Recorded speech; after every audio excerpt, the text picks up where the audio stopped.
बच्चों, मेरा इस लेक्चर में आप सबका बहुत बहुत स्वागत है। आज हम लोग पढ़ने वाले हैं क्लास 12। क्लास 12 के स्टूडेंट के लिए, सीबीएसई बोर्ड के बच्चों के लिए जो इंग्लिश मीडियम से तैयारी कर रहे हैं, और जो बच्चे बिहार बोर्ड या अदर स्टेट के बच्चे हैं जो इंग्लिश मीडियम से तैयारी कर रहे हैं, उनके लिए ये वीडियो काफ़ी इम्पोर्टेंट है। बच्चों, जो आज हम लोग पढ़ेंगे वो क्लास 12 का फर्स्ट चैप्टर है, relation and function. Relation and function, तो इसमें आज हम लोग रिलेशन के बारे में जानेंगे। रिलेशन का इंट्रोडक्शन, रिलेशन होता क्या है। तो इस लेक्चर में आप सबका बहुत बहुत स्वागत है। आइए स्टूडेंट्स, आज हम लोग देखते हैं रिलेशन।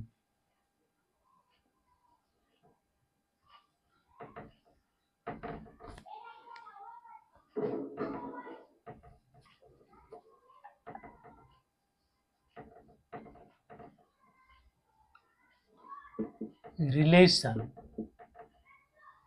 बहुत ही इम्पोर्टेंट टॉपिक है, मैथमेटिक्स का बहुत ही इम्पोर्टेंट कॉन्सेप्ट है रिलेशन। बच्चों, रिलेशन आप 11 क्लास में भी आपने पढ़ा होगा। रिलेशन फंक्शन चैप्टर में रिलेशन क्या होता है, तो यहाँ पर भी हम लोग कुछ उसके बारे में रिकॉल करेंगे, कुछ पुनरावृत्ति करेंगे जो आप 11 क्लास में पढ़ चुके हैं। ठीक है, तो बच्चों देखो, रिलेशन जो है, रिलेशन के पहले होता है कार्टेशियन प्रोडक्ट। जो बच्चा सेट थ्योरी पढ़ा होगा उसको पता होगा कि कार्टेशियन प्रोडक्ट क्या होता है, कार्टेशियन प्रोडक्ट ऑफ सेट्स। तो सबसे पहले हम लोग देखते हैं कि ये कार्टेशियन प्रोडक्ट्स ऑफ सेट क्या है। कार्टेशियन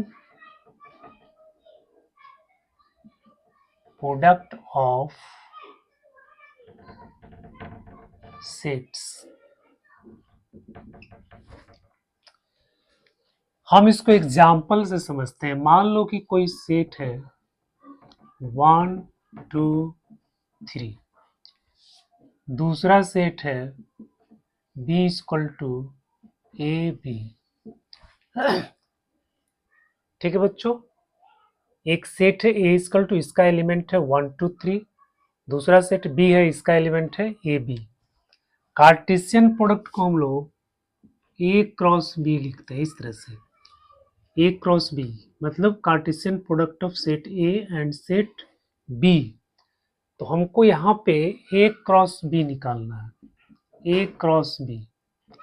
तो देखो, ए क्रॉस बी का मतलब है कि हम ऑर्डर्ड पेयर बनाएंगे। अब ऑर्डर्ड पेयर आपको पता होगा, ऑर्डर्ड पेयर होता है जैसे ए बी लिखते हैं, इस ब्रैकेट के अंदर दो ऑब्जेक्ट्स एलिमेंट्स को अगर हम इस तरह से लिखते हैं एक ऑर्डर में, तो इसको बोलते हैं ऑर्डर्ड पेयर। ठीक है, जैसे 2 3 ये एक ऑर्डर्ड पेयर है, -1 3 ये एक ऑर्डर्ड पेयर है। ठीक है, लेकिन ए बी का ये जो क्रम है, फर्स्ट कंपोनेंट आपका ए है, सेकंड कंपोनेंट आपका बी है। ठीक है, अगर हम इसको ऐसे लिख देंगे बी ए, तो बच्चों ये डिफरेंट हो जाएगा। ये और ये क्या हुआ, दोनों डिफरेंट हो गया। दोनों का ऑर्डर पेयर जो है डिफरेंट, नंबर दोनों का सेम है लेकिन ऑर्डर डिफरेंट है। यहाँ फर्स्ट पोजीशन पे ए है, सेकंड पे बी, यहाँ फर्स्ट पोजीशन पे बी है, सेकंड पोजीशन पे आपको ए है। इसीलिए ये ऑर्डर्ड पेयर, ये ऑर्डर्ड पेयर कभी बराबर नहीं होता है। जैसे 2 3 है तो ये 3 2 के बराबर नहीं होगा, ये दिया हुआ है तो ये 3 -1 के बराबर नहीं होगा। ठीक है, ये दोनों ऑर्डर्ड पेयर बराबर नहीं होगा। बराबर कब होगा, जब इसका फर्स्ट कंपोनेंट इसका फर्स्ट कंपोनेंट दोनों बराबर होगा, इसका सेकंड कंपोनेंट इसका सेकंड कंपोनेंट, ये दोनों जब बराबर होगा, यानी फर्स्ट कंपोनेंट इक्वल होना चाहिए और सेकंड कंपोनेंट इक्वल होना चाहिए, तभी जो है दोनों क्या होगा, इक्वल होगा। ठीक है, तो बच्चों ये हो गया ऑर्डर्ड पेयर। तो जो ए क्रॉस बी है वो सेट ऑफ ऑर्डर्ड पेयर्स है, सेट ऑफ ऑर्डर्ड पेयर्स। अब ऑर्डर्ड पेयर हम कैसे बनाते हैं? तो ऑर्डर्ड पेयर बनता है आपको, एक एलिमेंट यहां से लेंगे, एक एलिमेंट यहां से लेंगे, ये दोनों को मिला के एक ऑर्डर्ड पेयर बनेगा। तो ए क्रॉस बी का ए क्रॉस बी का ए क्रॉस बी का जो भी एलिमेंट होगा वो एक ऑर्डर्ड पेयर होगा, जिसमें हम एलिमेंट ए से लेंगे फिर एलिमेंट बी से लेंगे, है ना। तो ये दोनों मिला के एक ऑर्डर पेयर बनाएंगे। जैसे देखो, यहां से 1 लेते हैं, यहां से ए लेते हैं, तो एक ऑर्डर्ड पेयर आपका बन गया 1a। फिर यहां से 1 लेते हैं, फिर यहां से बी लेते हैं, दूसरा ऑर्डर्ड पेयर आपका बन गया 1b। ठीक है, एक एलिमेंट लेते हैं और इसके जितने भी एलिमेंट है सबके साथ हम एक ऑर्डर पेयर बनाते हैं। अगर इसमें 3 एलिमेंट है तो पहले 1 का ये तीनों एलिमेंट के साथ ऑर्डर पेयर बनाएंगे। ठीक है, तो 1a 1b। अब 2 शुरू करते हैं, तो 2a 2b, ये दूसरा ऑर्डर पेयर बन गया 2a 2b। फिर 3a 3b 3a 3b। ठीक है बच्चों, तो ये इतना ऑर्डर्ड पेयर बना, ये दोनों सेट से आपको इतना ऑर्डर्ड पेयर बना। अब ये जो सेट बना इसको बोलते हैं A cross B, Cartesian product of A and B. तो बच्चों ए क्रॉस बी का ये एलिमेंट्स हो गया, इतना एलिमेंट्स हो गया, 1 2 3 4 5 6 एलिमेंट हो गया। ठीक है, तो इस तरह से हम लोग ए क्रॉस बी निकालते हैं। ठीक है,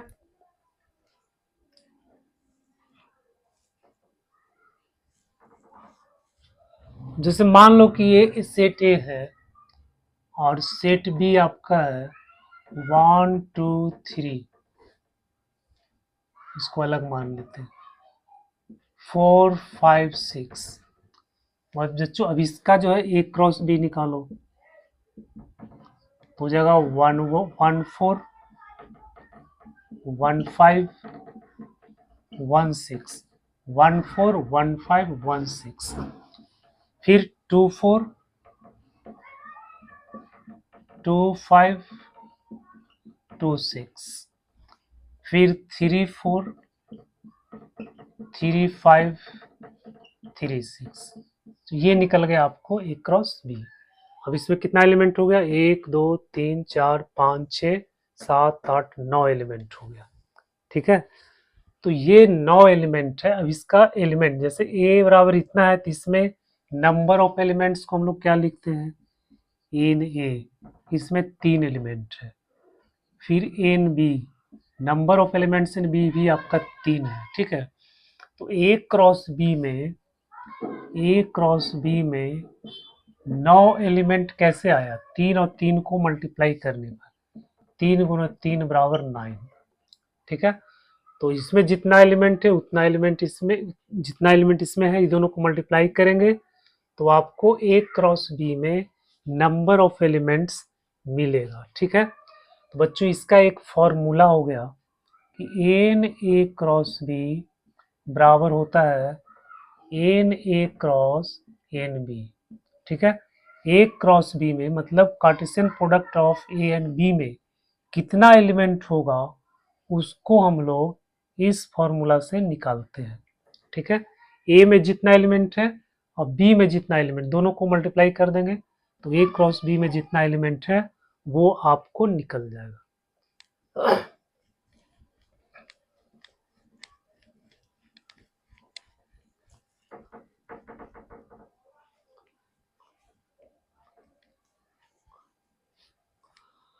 अब देखो नंबर ऑफ सेट, सबसेट्स आपको पता है सबसेट्स क्या होता है। ठीक है, अगर एक का मान लो कि कोई सेट है 1 2 और दूसरा सेट है 1 2 3 4, बच्चों ए का जितना एलिमेंट है सब अगर बी में है तो हम बोलते हैं कि ए सबसेट बी है।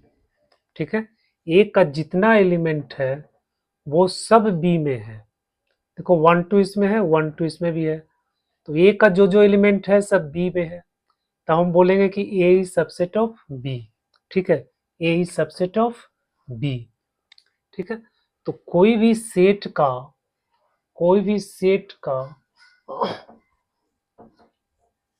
हम सबसेट निकालते हैं। जैसे ए बराबर आपको दिया हुआ है 1 2 3, अब इसका कितना सबसेट बनेगा। ठीक है, देखो बच्चों, फाइव जो होता है ना सबसेट होता है, फाइव हर सेट का सबसेट होता है। फाइव जो है एम्प्टी सेट, वो एवरी सेट का वो सबसेट होता है। कोई भी सेट लेंगे तो उसका वो क्या होगा, सबसेट हो जाएगा। ठीक है, तो फाइव एक इसका सबसेट हो गया। दूसरा, हम एक एक एलिमेंट को लेकर के बनाते हैं इस तरह से सेट, तो ये भी इसका सबसेट है, ये भी इसका सबसेट है, ये भी इसका सबसेट है। अब हम दो दो एलिमेंट को लेकर बनाते हैं, 1 2 1 3 2 3। बच्चों देखो, ये भी इसका सबसेट है, ये भी इसका सबसेट है, ये भी इसका सबसेट है। ठीक है, अब हम तीन एलिमेंट को लेकर बनाते हैं, तो 1 2 3। देखो ये भी इसका सबसेट है। कितना सबसेट हो गया, 1 2 3 4 5 6 7 8, 8 सबसेट हो गया। ठीक है, तो नंबर ऑफ सबसेट्स का एक फॉर्मूला होता है, इसको निकालते हैं 2 के पावर n, इससे हम नंबर ऑफ सबसेट निकालते हैं। ठीक है, तो 2 के पावर n, n क्या है, n है number of elements of set. जिस सेट का सबसेट हमको काउंट करना है उसमें कितना एलिमेंट है, वो है आपको n। जैसे इसका अगर सबसेट पता करना कितना सबसेट बनेगा, तो इसमें नंबर ऑफ एलिमेंट्स कितना है, 3, तो 2 के पावर 3, जो 2 के पावर 3 बराबर हो गया 8। 8 इसमें देखो 1 2 3 4 5 6 7 8 बन रहा है। ठीक है, तो ये फॉर्मूला है, इसको आपको याद रखना। अगर हम number of subsets of A cross B निकालना चाहें तो कितना सबसेट बनेगा। जैसे कोई सेट दिया हुआ है आपको 1 2 3, और दूसरा सेट है 1 2।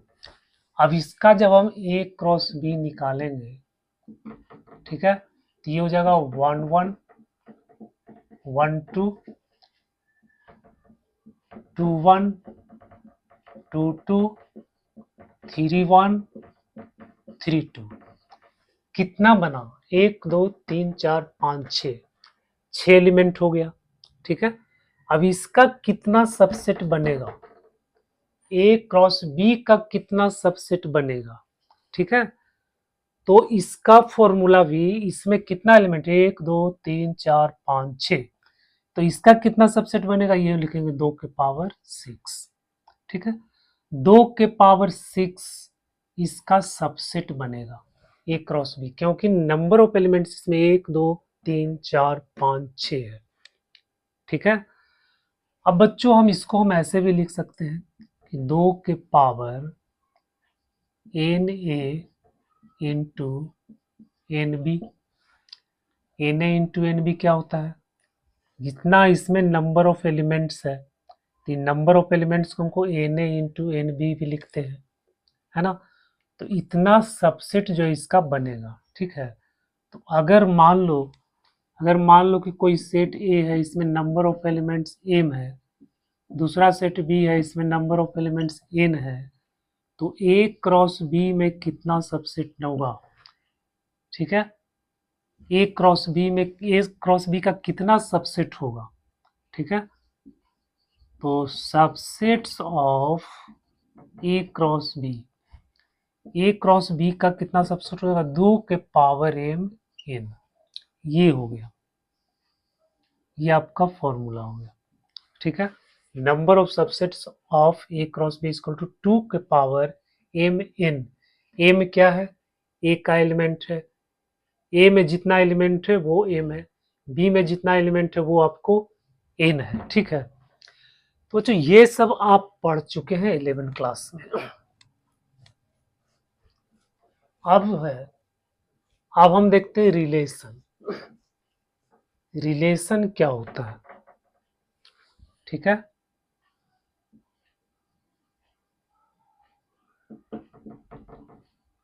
रिलेशन को मान लो कि let A and B two non-empty set, then every subset of A cross B is called a relation,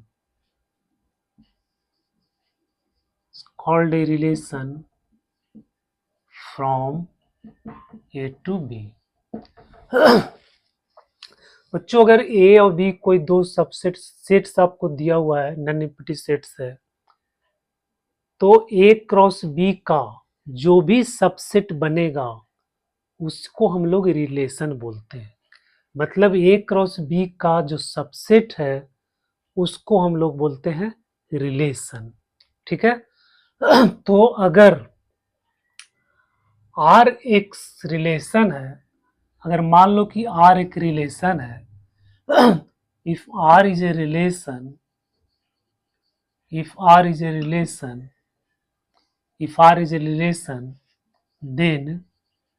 then R subset A cross B, ठीक है।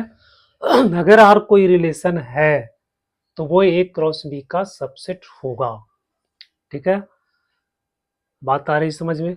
मतलब A क्रॉस B का जो भी सबसेट होगा उसको हम लोग रिलेशन बोलेंगे, है ना। A क्रॉस B का जो भी सबसेट होगा उसको हम लोग रिलेशन बोलेंगे। जैसे में देखो मान लो कि कोई सेट आपको दिया हुआ है 1 2 3, ठीक है। दूसरा सेट आपको दिया हुआ है ए बी। अब हम ए क्रॉस बी निकालते हैं।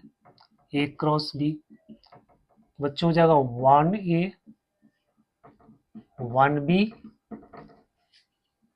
2A 2B 3A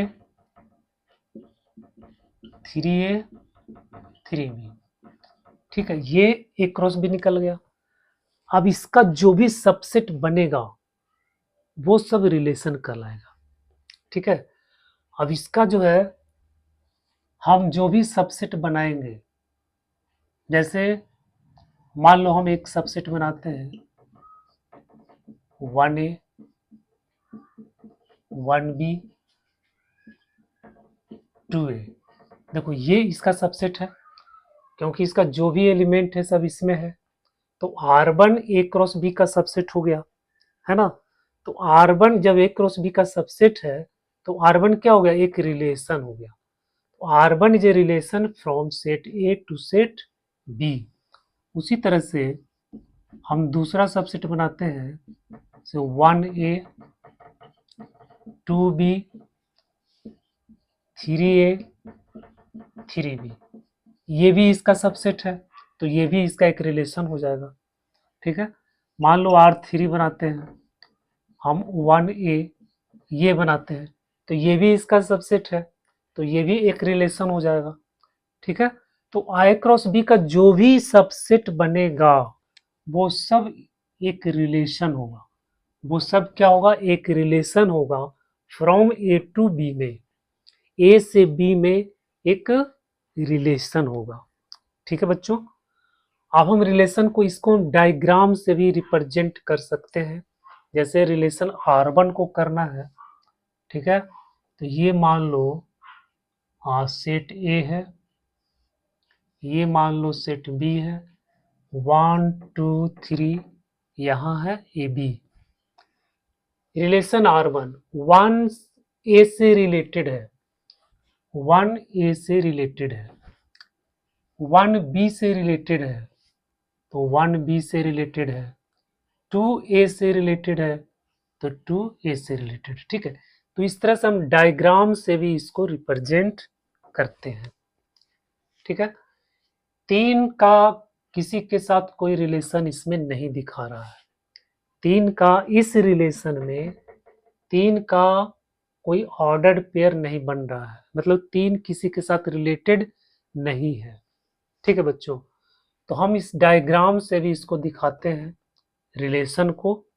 ठीक है, और ये आपका रोस्टर फॉर्म हो गया, ये रोस्टर सेट बिल्डर फॉर्म होता है, रोस्टर फॉर्म होता है इस तरह से, तो ये आपका सेट बिल्डर फॉर्म हो गया, है ना। तो बच्चों ये हो गया आपका रिलेशन, आपको समझ में आ गया कि रिलेशन क्या होता है। Every subset of A cross B is called, every subset of A cross B is called relation, है ना। अब फाई है, फाई भी इसका सबसेट होता है, तो फाई भी एक रिलेशन है फ्रॉम ए टू बी, क्योंकि फाई किसी भी सेट का सबसेट होता है। ठीक है, तो फाई जो है, फाई जो है, फाई भी सबसेट है ए क्रॉस बी का, है ना। तो फाई भी एक रिलेशन है ना। इम्प्टी सेट भी एक क्या है, आपको रिलेशन है।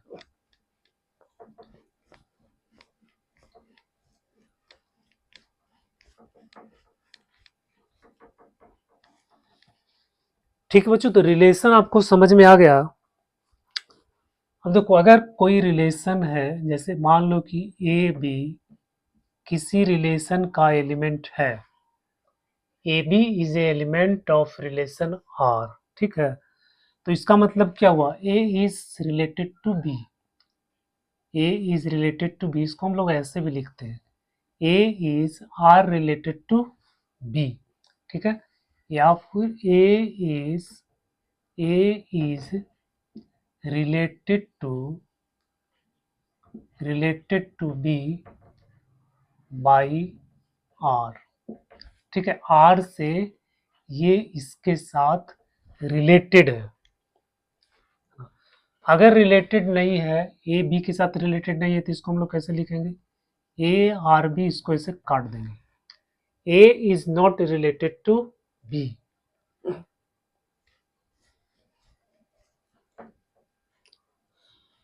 अब देखो, domain and range,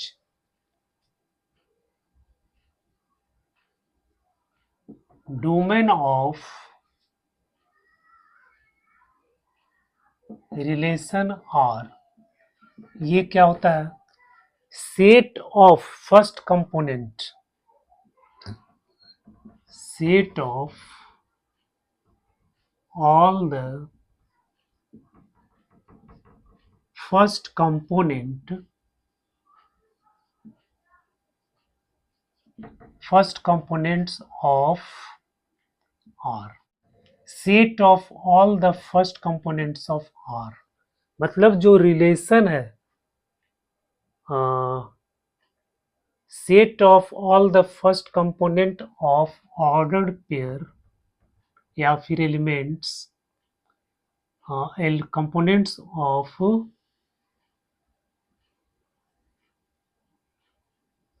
elements of R, R का जो एलिमेंट्स है उसका जो फर्स्ट कंपोनेंट है, उसका जो सेट होगा, उसको हम लोग बोलेंगे डोमेन। ठीक है, और फिर रेंज, रेंज ऑफ आर, ये क्या होता है, ये set of all the second component, set of all the second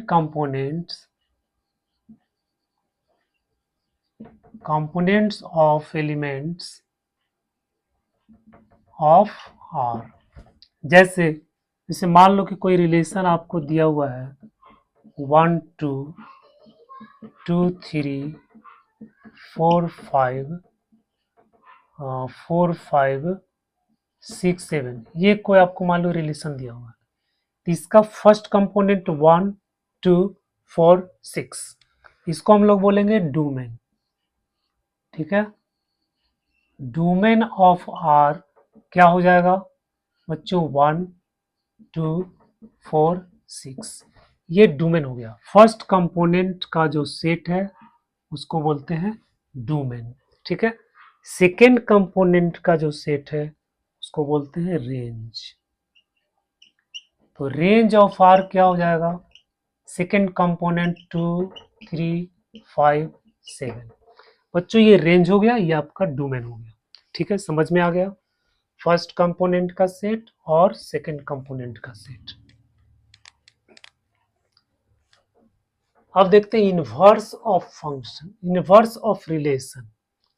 relation का इनवर्स क्या होता है, इनवर्स ऑफ रिलेशन।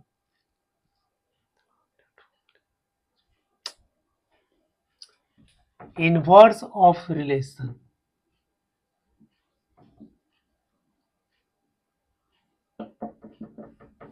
देखो इनवर्स ऑफ रिलेशन को हम लोग आर इनवर्स से डिनोट करते हैं, ठीक है।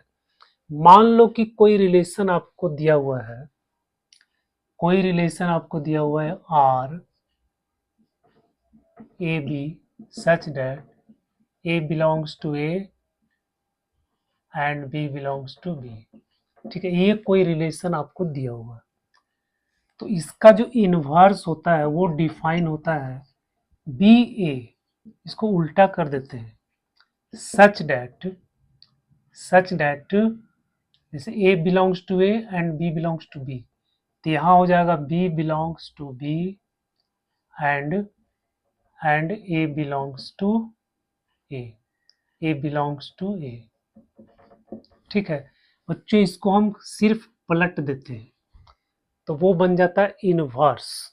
जैसे देखो अगर कोई रिलेशन आपको दिया हुआ है 1 2 3 4 5 6, ठीक है, तो आर इनवर्स क्या हो जाएगा, आर इनवर्स हो जाएगा 2 1 4 3 6 5, ये हो गया, बहुत आसान है, सिर्फ इसको इनवर्स को उल्टा कर देना है तो बन जाएगा इनवर्स रिलेशन। तो इनवर्स रिलेशन बन जाएगा फ्रॉम बी टू ए, है ना, आर जो है ए से बी में है, इनवर्स रिलेशन हो जाएगा बी टू ए, ठीक है। तो बच्चों ये आपका हो गया इनवर्स रिलेशन।